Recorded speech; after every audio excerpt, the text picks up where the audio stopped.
Prem catch-up. And lads, right now, I'm just so excited for Potter. Why did I do this?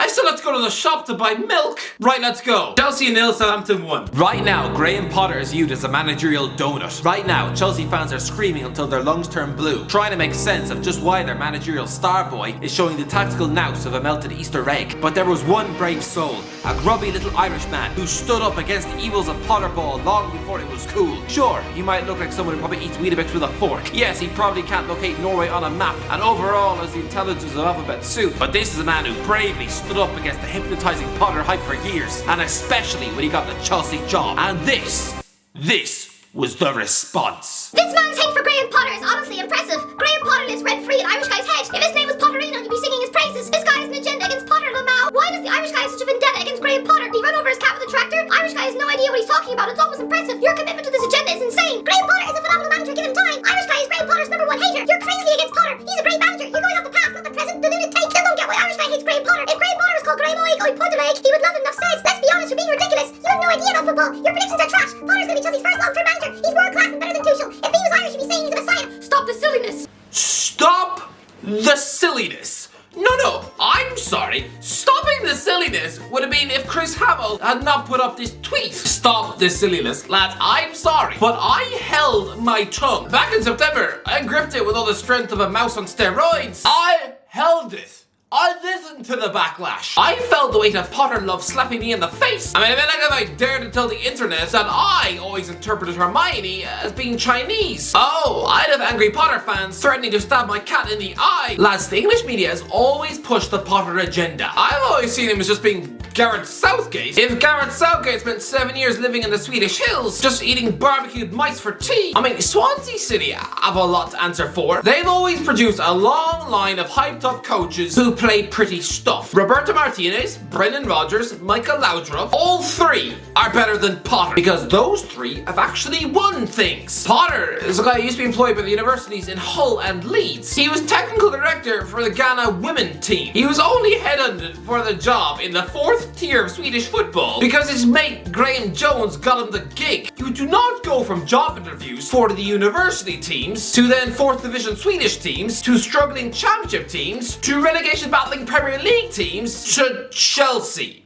No, that could not be the final boss in the game. This guy is so gloriously hipster, he's got a master's in emotional intelligence. Oh great, so I guess that means on Chelsea bonding trips, he gets out the guitar and gets everyone to sing Wonderwall whilst eating sausage rolls in a circle so everybody can confide in each other about their first kiss. I bet Thiago Silva's was with his dog. Losing at home to bottom club Southampton. No, sorry, managerless Southampton. Potter is England's next great hope, right? And yet here he is, failing to tactically outwit the guy who 3 years ago was manager of the Valencia under-18s. This guy used to be physio for Villarreal's youth team. He spent 2 years in Norway as chief data analyst. He was an assistant coach in Azerbaijan. And yet here he is, masterminding a win at Stamford Bridge. Can everyone please just accept that I was right? Potter is the next Roberto Martinez. Sure, this fella would be fine as an international manager. Just keep him out of the way for 40 weeks of the year. Yes. But for a beefy monster European club like Chelsea, that is now 2 wins in 14 league games. Yeah, remember that Chelsea meltdown season in 15-16? It could never get worse than then. Mourinho was sacked in December after 4 wins in 16 games. Potter is stuck on 2. And Mourinho had just won Chelsea the Premier League. Why is Potter still in a job? This was his 9th defeat as Chelsea boss. 9th! He's only been there since September. It took Mourinho 2 years to lose his first 9 games as Chelsea boss. Sack Potter now. But it's not just that. I demand an apology. This guy is the modern day Alan Pardew. By the way, someone who got West Ham promoted got Newcastle to finish 5th and reached extra time of 2 FA Cup finals with 2 teams who were recently in the championship. Yeah, but he's now a forgotten chew toy of a coach, currently managing Andre Gray in Greece. And yet Potter has a 5-year contract at Chelsea. Todd Bowley doesn't have a clue. This man is about as much a Champions League standard coach as I am a Serbian princess. Oh, Irish guy's got a Potter agenda. Why do you hate him so much? No, lads, I'm not angry because Potter threw a bag of cat feces at my mum. No, I just know an overrated managerial fraud when I see one. I know for a fact that all of you were salivating over Martinez at Wigan. I mean, this man inherited an ugly Steve Bruce team with Titus Bramble at the back, and he kept them up for 4 years. I mean, Potter beat the big teams while Brighton boss, right? That's what hypnotized you. Oh, did he? Well, Bobby M beat Chelsea, Man United, Tottenham twice, Liverpool twice, Arsenal twice, and Man City in a cup final, all for Wigan. In that miracle FA Cup run, they only conceded 2 goals all competition. I mean, what else have you got? Potter is the English Martinez. If Potter was Spanish, nobody would look twice. Lads, English coaches are mostly modern day pig vomit. Since the great Sir Bobby Robson in 2002, these are the only English managers since seen in the Champions League. Harry Redknapp, Gary Neville, Craig Shakespeare, Frank Lampard, Graham Potter, and Scott Parker. I'm sorry, but when the king of the jungle, someone who was stuck in a TV show where you have to eat a sandwich filled with spider legs and a donkey's belly button, surrounded by failed X Factor rejects and chunky nerds off the chase? It's a TV show which KSI is too good to go on. When that man stands above the rest as the most successful manager in this list, then you know it's an average bunch of English coaches. So I get why people want Potter to be good, but face the facts, he's not. Now where's my sorry? Newcastle 0, Liverpool 2. Newcastle fans will be spending this Monday afternoon puking into their coffee. This was a complete and utter disaster. Not only have Newcastle lost a huge 3 points in a top 4 clash with Liverpool, but Nick Pope was sent off after 20 minutes for grabbing the ball about 3 miles outside his box. And yes, he misses the League Cup final, meaning that Marcus Rashford is going to be playing at Wembley, shooting against a German model with the self-esteem of anything off the undated Bulls. But lads, I am telling you now, Liverpool are getting top 4. Here they are, turning up to an absolute fortress of a ground. And yet, Darwin Núñez and Cody Gakpo had them 2-0 up before Pope decided to exercise the intelligence of Lady Bird sick. Listen, Newcastle actually played pretty well in this match. Alison Maxwell was given man of the match for a team registered 37% possession all game. Bit unexpected, that one. Did they just feel sorry for him because he lost the match? I mean, it's a bit like someone receiving a Valentine's Day card off their mum, as they've got a face like a squash shoebox and mostly smell like expired cheese. Well lads, I'm gonna give you a stat that actually shows just how incredible Newcastle's season has been. 3 out of Newcastle's last 4 Premier League defeats have been against Liverpool. The other one was against Man City. And Eddie Howe has only lost 3 league games at St James's Park. If you just delete the results against Liverpool and Manchester City, as I mean, they are the 2 90+ point monster giants of Europe for years. If you just discount those 2 super teams, then Newcastle have not lost a Premier League game since April the 3rd. But here's the bad news.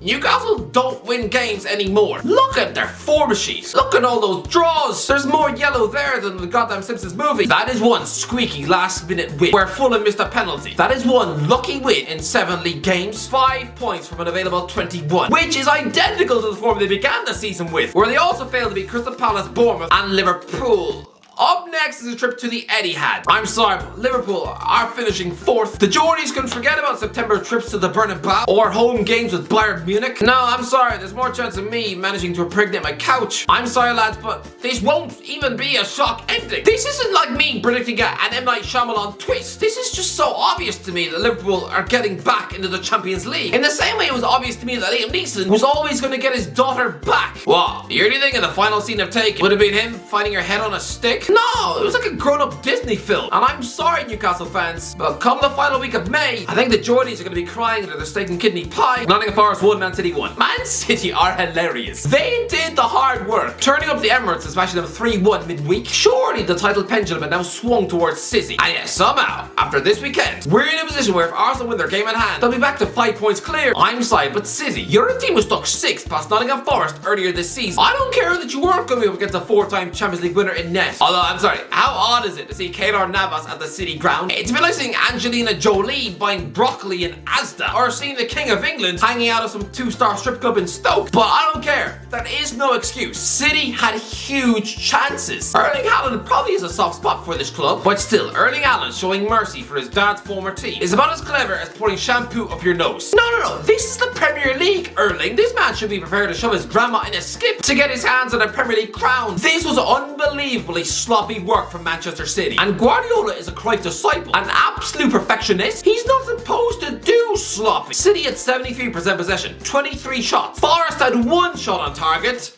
The goal, scored by Chris Woods. Forest didn't have a single corner all game. I mean, come on. This was the height of sloppiness. I feel like watching an old woman eating scrambled eggs while sitting on Space Mountain. Yeah, most of that food is gonna wind up in her lap. She'll come off that roller coaster looking like she just weed herself with egg. I'm sorry, but Forest literally started the match with a midfield featuring John Joe Shelby and Jack Colback. That was Rafa Benitez's midfield in the championship 7 years ago. Sure, they were decent ballers back then, but now they just look like weary characters that belong in the last Harry Potter film. At Forest were bringing Andre Ayew onto the pitch. That should not be a chess move that results in winning a point. Bringing on a 33-year-old Ayew, someone who failed at West Ham 6 years ago, someone who spent the last 2 years in a semi-retirement village in Qatar, a guy who hasn't scored a goal in this league since 2017. It's a move about as desperate as trying to kiss a pig. Failing to be Forest. Oh, City. No! Everton 1 Leeds 0. Seamus Coleman is a legend. Listen, don't underestimate just how vital and huge this relegation 6-pointer win over Leeds was, but also, Seamus Coleman is a Premier League Hall of Fame legend. I'm sorry, but he has to be. This is a boy who was bought from Sligo Rovers for £60,000 in January 2009. He was an unfashionable punt. He made his debut in a 5-0 loss against Benfica before being loaned out to Blackpool for a month. Some Everton fans have probably made up their mind about this guy. Someone who looks like he belongs in the Banshees of Inisherin. Some fella who looks like he belongs in 1910 Ireland. Someone whose own mum probably still cuts his hair. That he was about as much a Premier League superstar as a donkey with chicken pox. This man at the face of someone who should be a junior dentist in Roscommon, right? And just agrees to marry a friend of his bum's. But no, he's made over 400 appearances for this club. This is his 14th season at Everton. He's played more Premier League games than Michael Owen. This guy broke his leg playing for Ireland at 29. Surely that was the moment to be chewed up and tossed out to some championship club like Reading or Hull, right? Surely it would be the perfect excuse for the Everton board to decide that a broken Coleman was not flash enough. Surely Everton could just go out and pay another 40 million for, I don't know, a stylish big name right back, like Danilo or Nelson Semedo. No, here he is, still first choice pick for Everton and belting in a brilliant winning goal past Leeds. Honestly, well done, Seamus.